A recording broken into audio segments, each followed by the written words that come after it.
اسماعیل ہنیہ کو short range missile سے شہید کیا گیا۔ حملہ اسرائیل نے کیا، امریکہ نے مدد کی۔ ایرانی پاسداران انقلاب نے حماس سربراہ اسماعیل ہنیہ کی شہادت سے متعلق تفصیلات جاری کر دیں۔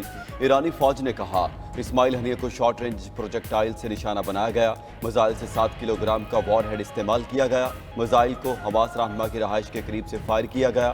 ایران کا بدلہ شدید ہوگا، مناسب وقت، جگہ اور طریقے سے بدلہ لیں گے۔ دہشت گرد اسرائیل کو اس جرم کا فیصلہ کن رد عمل دیا جائے گا۔ ایرانی میڈیا کا کہنا ہے ایران کا اسرائیل پر جوابی حملہ بڑے پیمانے پر ہو سکتا ہے۔ تل ابیب، حیفا اور اسرائیلی اسٹریٹجک مراکز نشانہ ہوں گے۔ اسماعیل ہنیہ کی شہادت میں ملوث اسرائیلی حکام کی رہائش گاہوں کو بھی نشانہ بنایا جا سکتا ہے۔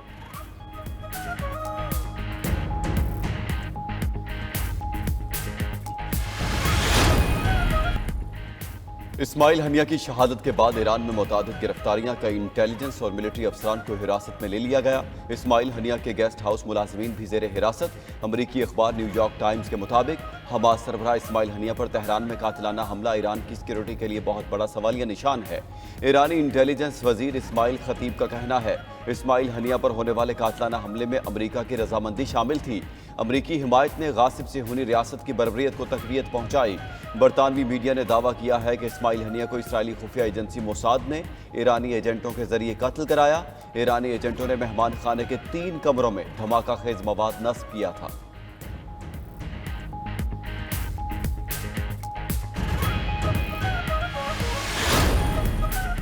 پاکستان اور ایران کا اسماعیل ہنیہ کی شہادت کا معاملہ OIC میں اٹھانے پر اتفاق۔ خطے کی بدلتی صورتحال پر پاکستان اور ایران میں اعلیٰ سطح رابطہ۔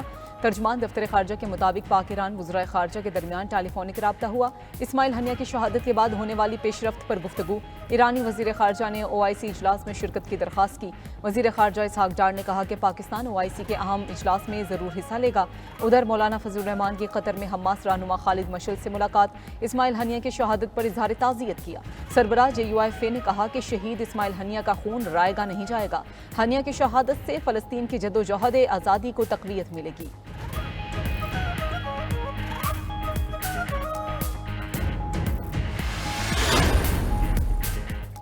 اسماعیل ہنیہ پر حملہ ہوا تو ایسے لگا جیسے زلزلہ آ گیا ہے۔ رات کے 1:37 پر پوری عمارت لرز اٹھی۔ اپنے کمرے سے نکل کر دیکھا تو شہید اسماعیل ہنیہ کے کمرے میں دھواں ہی دھواں تھا۔ ترجمان حماس خالد القدومی نے 92 نیوز کو قاتلانہ حملے کا آنکھوں دیکھا حال بیان کر دیا۔ کہا اسماعیل ہنیہ کے کمرے کی دیوار اور چھت گر چکی تھی۔ لاش کی حالت بتا رہی تھی فضا سے میزائل حملہ کیا گیا ہے۔ حملے سے پہلے ہم سب بیٹھ کر اسماعیل ہنیہ سے گفتگو کر رہے تھے۔ ترجمان حماس نے کمرے میں بم کی موجودگی سے متعلق نیو یارک ٹائمز کی رپورٹ کو مسترد کر دیا۔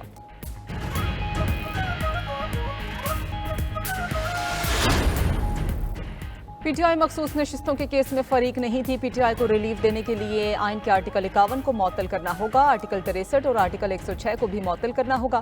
جسٹس امین الدین خان اور جسٹس نعیم اختر افغان نے کیس میں اختلافی نوٹ جاری کر دیا۔ لکھا کہ PTI کو ریلیف دینے کے لیے آرٹیکل 175 اور 185 میں تفویض دائرہ اختیار سے باہر جانا ہوگا۔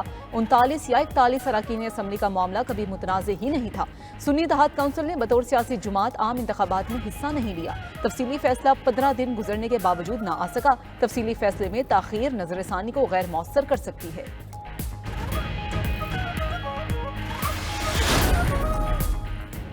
ایسی حکومت سے کیا مذاکرات کروں جو 4 حلقے کھولنے پر ختم ہو جائے گی۔ ان سے مذاکرات کیے تو حکومت چلی جائے گی۔ مذاکرات انہی سے کروں گا جن کے پاس اصل طاقت ہے۔ بانی PTI کے ڈیالہ جیل میں صحافیوں سے غیر رسمی گفتگو۔ کہا مذاکرات آئین کے دائرے میں رہ کر کروں گا۔ سب سے پہلے ہمارا مینڈیٹ واپس کیا جائے۔ محمود اچکزئی کو سیاسی جماعتوں سے مذاکرات کرنے کا کہا ہے۔ ووٹ کو عزت دو کے نعرے سے واپسی سب سے بڑا یو ٹرن ہے۔ پارلیمنٹ کبھی بھی ڈنڈے کے زور پر نہیں چلی۔ یہ ساری اخلاقیات سر سے اتار کر پارلیمنٹ میں بیٹھے ہیں۔ ماضی کی طرح دوبارہ عدالتوں پر حملہ آور ہو رہے ہیں۔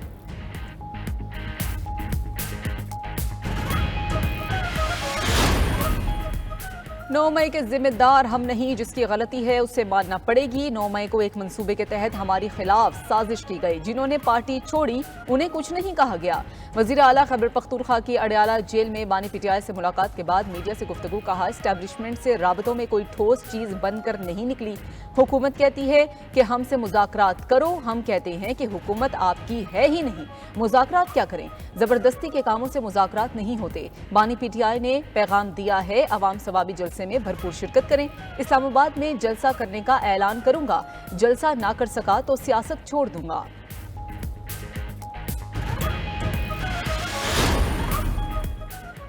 चार माह सूबे में धमकियों के अलावा क्या किया है? मुल्क दुश्मनों की अब बारी नहीं आएगी।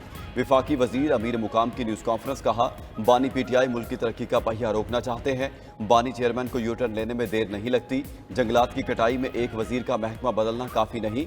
गवर्नर खैबर पख्तूनख्वा फैसल करीम कुंडी कहते हैं, पीटीआई पर पाबंदी लगाने का फैसला हुकूमत ने करना है। खैबर पख्तूनख्वा के एक वजीर ने अपनी हुकूमत पर भत्ताखोरी के इल्जामात लगाए हैं।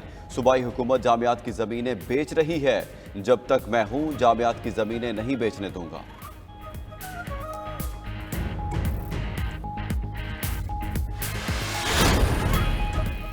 पार्टी से क्यों निकाला? शेर अफजल मरवत का चेयरमैन पीटीआई बैरिस्टर गौहर से राबता। शेर अफजल मरवत ने पार्टी रुकनीत खत्म करने का मामला उठाया। बैरिस्टर गौहर से गुफ्तगू में पार्टी और कौमी असम्बली की रुकनीत से इस्तीफे की पेशकश कर दी। बैरिस्टर गौहर ने कौमी असम्बली रुकनीत के मामले पर बानी पीटीआई से मुशावरत के लिए वक्त मांग लिया। कहा कि अहम फैसलों पर बानी पीटीआई से मुशावरत करता हूँ। शेर अफजल मरवत ने बैरिस्टर गौहर से पार्टी रहनुमाओं की बयानबाजी रुकवाने का मुतालबा भी किया। शेर अफजल मरवत का कहना था कि अपना अथॉरिटी लेटर बैरिस्टर गौहर को भेज दिया है, जब चाहे मेरा इस्तीफा कबूल कर लें।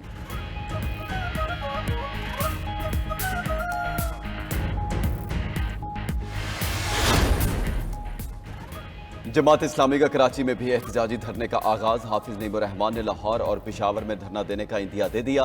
रावलपिंडी में जारी धरना 10वें रोज में दाखिल। अमीर जमात इस्लामी हाफिज नईमुर रहमान का कहना है, लाहौर का धरना भी आज या कल हो जाएगा। उसे वज़ीर आला हाउस के बाहर रखा जाए तो बेहतर होगा।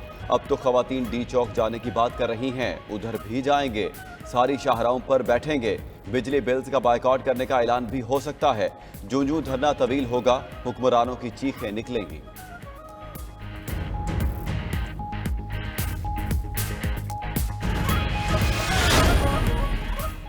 वज़ीर आला पंजाब ने रेस्क्यू सर्विसेज के लिए अपना हेलीकॉप्टर इस्तेमाल करने की इजाज़त दे दी। वज़ीर आला मरियम नवाज से secretary emergency services doctor Rizwan Naseer की मुलाकात। एयर एम्बुलेंस प्रोजेक्ट और मोटरवे रेस्क्यू 1122 सर्विसेज के आगाज़ पर तबादला ख्याल। वस्ती पंजाब में हंगामी हालत पर वज़ीर आला पंजाब का हेलीकॉप्टर इस्तेमाल करने पर इत्तफाक। वज़ीर आला की मोटरवेज पर रेस्क्यू सर्विसेज का आगाज़ जल्द करने की हिदायत। कहा कि शदीद सूरत में मरीज का गोल्डन आवर में अस्पताल पहुंचना ज़रूरी है। मोटरवेज पर एम्बुलेंस शुरू करने वाला पहला सूबा पंजाब होगा।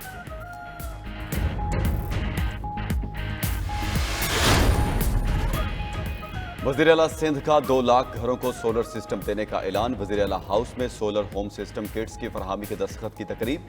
वज़ीर आला मुराद अली शाह ने खिताब में कहा, कम आमदनी वाले खानदानों को 80% सब्सिडी पर सोलर सिस्टम दिया जाएगा। बेनज़ीर इनकम सपोर्ट प्रोग्राम में रजिस्टर्ड घरानों को प्रोग्राम में शामिल किया जाएगा। गवर्नर सिंध का भी 300 यूनिट वालों को सोलर सिस्टम देने का ऐलान। मीडिया से गुफ्तगू में गवर्नर सिंध कामरान टिसूरी ने कहा, पहले मरहले में 9000 सोलर सिस्टम्स का ऑर्डर दे दिया है।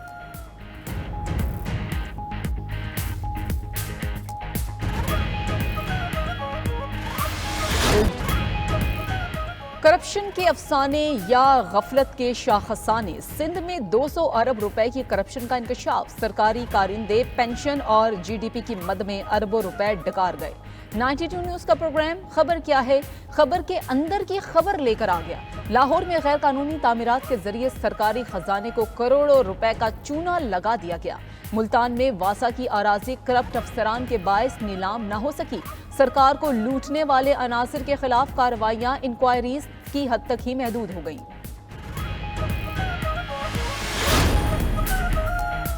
खैबर पख्तूनख्वा और बलोचिस्तान में शदीद बारिशें तबाही का पैगाम बन गई। मूसलाधार बारिशों से शुमाली इलाके बलोचिस्तान और सिंध में नशेबी इलाके ज़ेर-ए-आब। वादी कागान का महांडरी पुल तुगयानी के बायस तामीर न हो सका। महांडरी में नाले के मलबे से दरियाए कुनहार का बहाव रुकने से लंबी झील बन गई। मकामी इंतजामिया ने मुतादिद होटल्स और दुकानों को खाली करा लिया। सयाहों को बाबूसर टॉप के रास्ते से निकाला जाने लगा। बलोचिस्तान के नदी नालों में तुगयानी से मुतादिद इलाकों का राब्ता मुनक़ता। रेलों के बायस कई राब्ता सड़कें बंद हो गई। अंदरून सिंध भी बारिश ने जल थल एक कर दिया। महकमा मौसमियात के मुताबिक आइंदा 24 घंटों में मुल्क भर में मजीद बारिश का इम्कान है।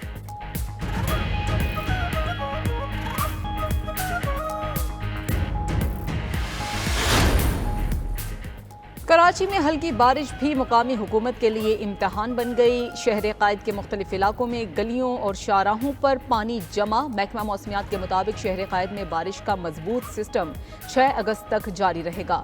इस्लामाबाद में बारिश के पानी में नहाते हुए करंट लगने से 2 बच्चे मौत के मुंह में चले गए।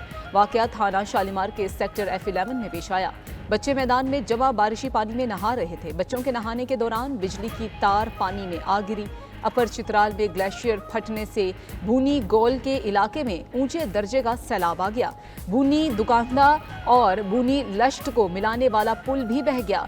शहरी महसूर होकर रह गए। लोअर चित्राल में भी सैलाब ने तबाही मचा दी। मकानात, ज़रई अराजी, बागात और जंगलात रैले की नजर हो गए।